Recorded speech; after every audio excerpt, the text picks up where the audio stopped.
Assalamualaikum warahmatullahi wabarakatuh dan selamat pagi. Waalaikumsalam warahmatullahi wabarakatuh, Ibu. Bagaimana kabarnya? Sehat, Baik, Ibu. Ibu. Nah, baik.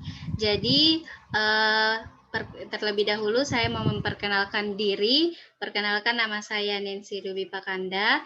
Jadi pada hari ini saya akan mengajar di kelasnya kalian untuk beberapa pertemuan di minggu yang akan datang. Dan pada hari ini untuk memulai kegiatannya saya terlebih dahulu kita berdoa dulu supaya kegiatannya kita pada hari ini dapat berjalan dengan baik. Sebelum kita belajar, mari kita berdoa sesuai dengan keyakinan kita masing-masing. Kita berdoa selesai. Jadi, pada hari ini saya akan membawa materi mengenai sel di kelasnya kalian. Terlebih dahulu saya mau mengabsen adik-adik semua di sini. Yang pertama, Ani Sintiawati. Hadir, Bu. Boko.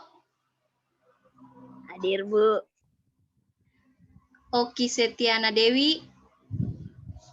Hadir. Emma. Hadir, Ibu, hadir. Masni. Hadir. Siela Patenri. Hadir. Hadir. Hurul Ain.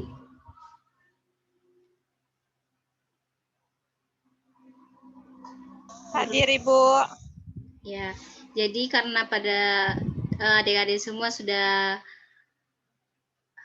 ada semua di dalam grup ini, di dalam Zoom ini, untuk mempersingkat waktu, saya mulai saja akan membawa materi sel. Jadi dalam sejarah sel itu ditemukan oleh orang 5 penemu. Yang pertama itu Robert Hooke yang menemukan sel. Kemudian yang kedua Anthony van Leeuwenhoek yang menemukan bakteri. Kemudian yang ketiga Robert Brown yaitu menemukan nukleus. Kemudian yang keempat Felix Dujardin atau dia menemukan Charcot. Jadi Charcot ini dia itu bagian isi yang di dalam rongga itu yang Charcot itu. Kemudian yang terakhir Johannes Purkinje. Nah, kenapa di dalam sejarah sel ini untuk membantu adik-adik untuk menghafal nama-nama penemu dari sel ini, adik-adik bisa memperhatikan kata yang ada di sebelah kiri ini untuk mempermudah adik-adik menghafal yang dari untuk menghafal, yaitu Roafejo. Dari itu nama-nama singkatan dari 5 penemu dari sel tersebut. Kita lanjut. Di dalam teori sel ini, karena tadi kita sudah membahas sejarah sel, kita lanjut ke teori sel. Jadi di dalam teori sel ini ditemukan 4 teori yang mengenai struktural. Yang pertama itu struktural, kemudian ada hereditas, kemudian ada pertumbuhan, dan yang terakhir ada fungsional. Nah, untuk membantu adik-adik bisa menghafal dari 4 teori sel yang ada, itu saya bisa persingkat menjadi SHPF untuk mempermudah adik-adik bisa paham dari teori sel yang Ibu sudah jelaskan. Kemudian, nah dari teori sel tadi yang keempat tadi ini, saya akan jelaskan siapa-siapa yang menemukan atau memaparkan dari keempat teori sel itu. Yang pertama itu dari Theodor Schwann dan Matthias Leiden. Yang pertama itu dia menyebutkan sel merupakan unit struktural dari tubuh makhluk hidup.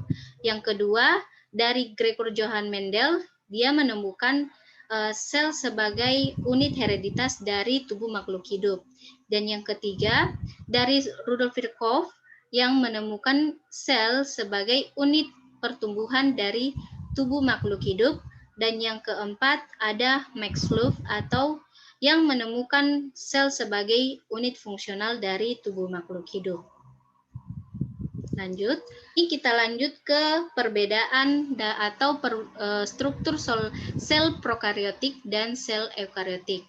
Jadi dari struktur sel prokariotik ini saya akan menjelaskan apa fungsi dari tiap organel yang ada di sini.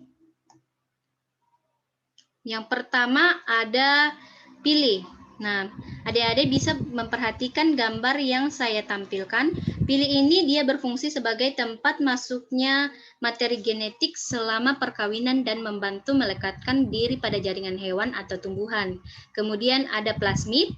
Nah, plasmid ini berfungsi membawa sifat non-esensial dari DNA yang memberi keuntungan pada sel prokariotik seperti resistensi antibiotik, virulensi, dan konjugasi. Kemudian ada ribosom.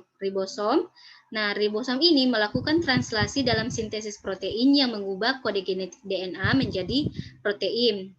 Kemudian ada sitoplasma. Sitoplasma ini sebagai tempat berlangsungnya reaksi metabolisme dan menyimpan cadangan makanan dalam bentuk granula tidak larut air. Dan yang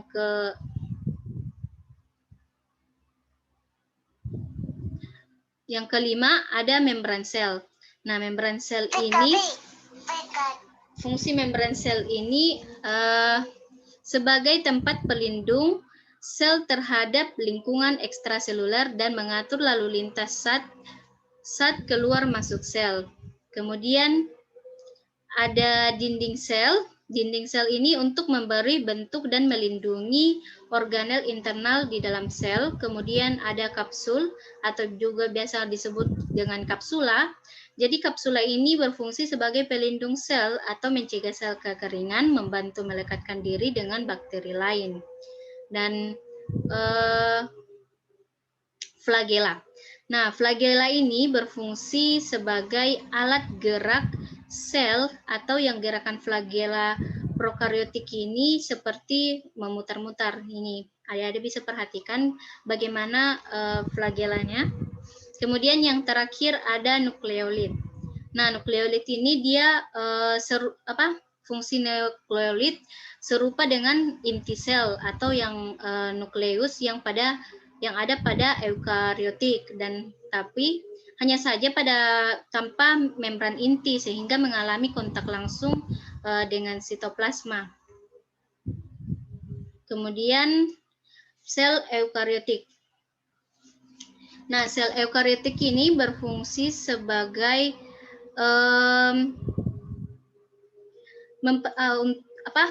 membran sel ini untuk mempertahankan bagaimana isi sel, kemudian sebagai tempat proses terjadinya biokimiawi yang di dalam sel eukariotik. Kemudian sitoplasma. Nah, sitoplasma ini dia berfungsi sebagai tempat terjadinya pembongkaran dan penyusunan zat-zat melalui reaksi-reaksi kimia. Contohnya itu pembentukan energi, sintesis asam lemak, asam amino, protein, dan nukleotida. Kemudian nukleus. Nah, di sini nukleus ini terdapat dibagi menjadi 3 bagian. Yang pertama ada namanya nukleoplasma. Ada bisa perhatikan di sini yang saya arahkan di arah panah, nukleoplasma. Kemudian nukleoplasma di mana atau biasa juga disebut sebagai matriks nukleus yang merupakan cairan inti dalam nukleus yang beberapa senyawa kimia kompleks, dan kemudian lanjut nukleolus. Nah, nukleolus ini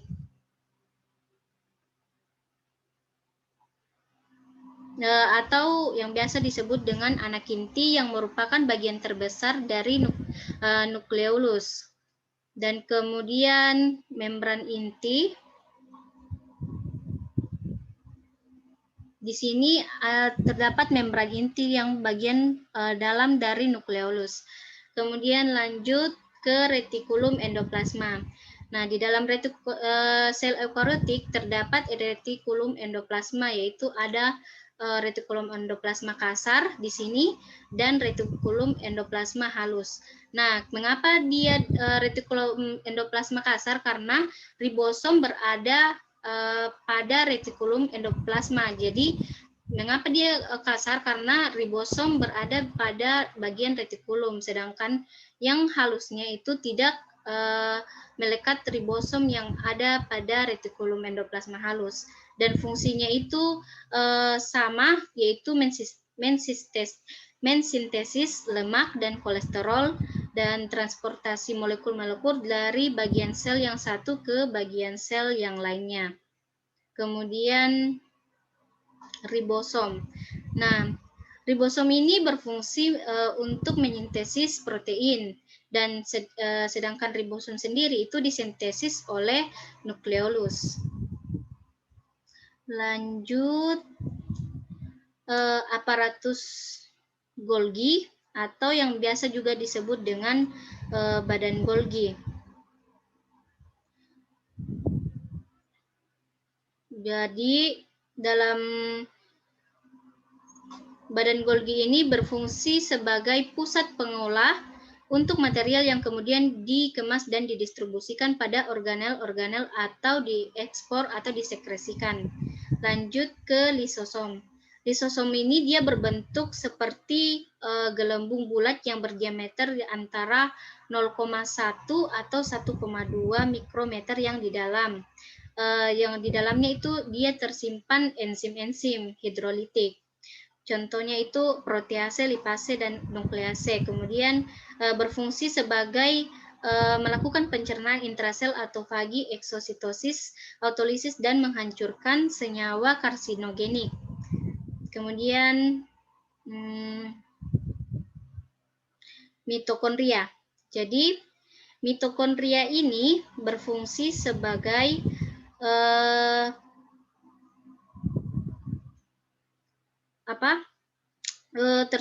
dia tersusun dari kristal atau tonjolan perluasan dari membran dan matriks mitokondria atau ruang dalam kaya akan enzim, sitokrom, DNA, RNA, dan protein yang berfungsi melakukan respirasi di dalam sel untuk menghasilkan sebuah energi. Lanjut, ini adalah perbedaan sel hewan dan sel tumbuhan.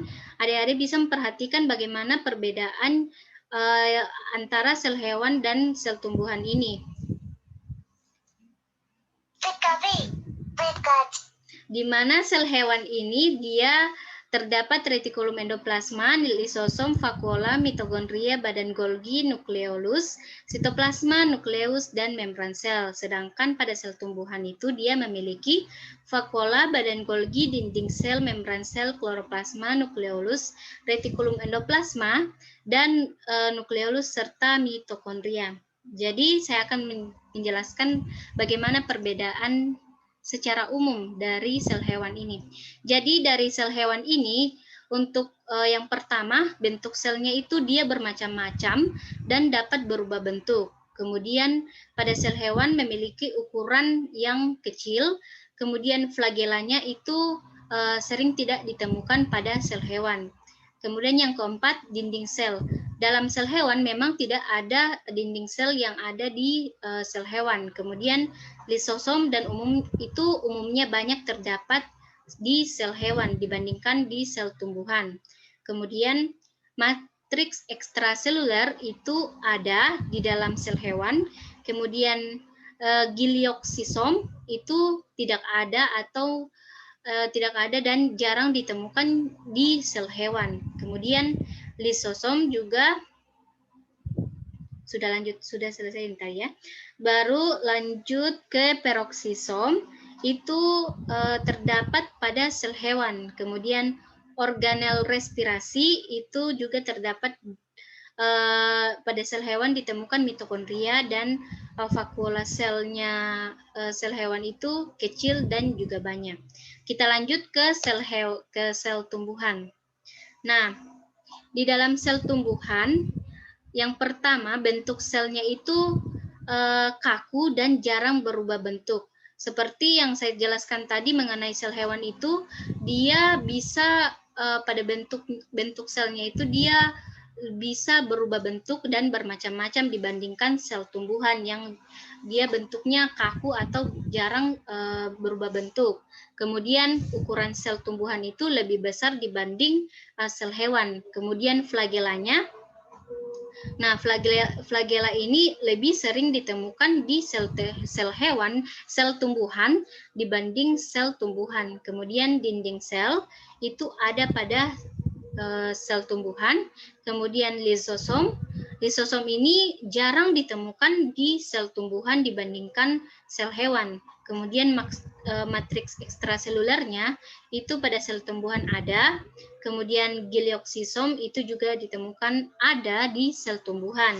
Dan peroksisom ada.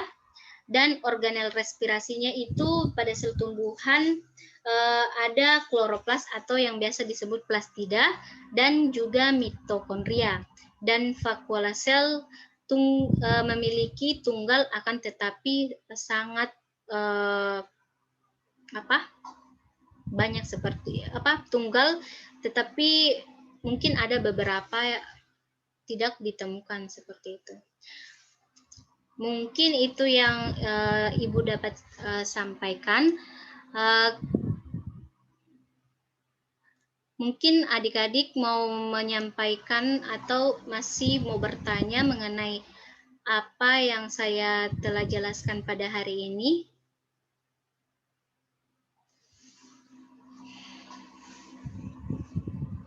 Ibu. Ya. Saya mau bertanya. Tadi kan Ibu menjelaskan sel merupakan kesatuan struktural dan fungsional makhluk hidup. Maksudnya itu Ibu seperti apa?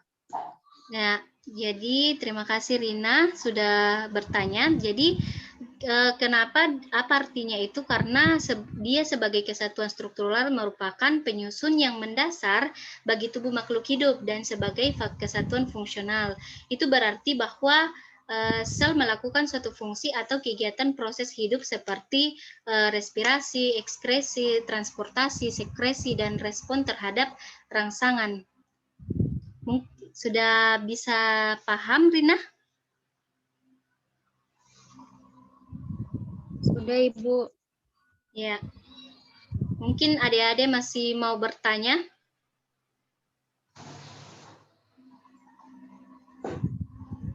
Hai, Bu.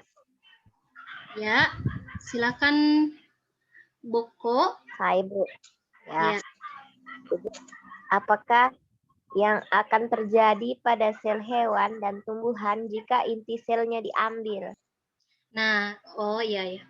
Jadi itu seperti kita tahu kan inti sel itu kan pengendali aktivitas sel dan pembawa materi genetik. Nah, jika inti selnya itu diambil, maka sel tidak akan bisa tumbuh atau tidak akan bisa tumbuh dan bermetabolisme, berproduksi ataupun membentuk protein yang diperlukan dan bisa sehingga sel itu akan mati. Bagaimana, Boko? Sudah paham, Bu. Ya, mungkin 2 pertanyaan mungkin sudah cukup karena waktunya kita juga sudah mau habis. Saya mau tutup kegiatan pembelajaran kita. Semoga minggu depan kita bisa ketemu lagi dan melanjutkan materi-materi yang belum kita bahas pada hari ini. Jadi saya mau tutup. Wassalamualaikum warahmatullahi wabarakatuh dan terima kasih. Waalaikumsalam warahmatullahi wabarakatuh.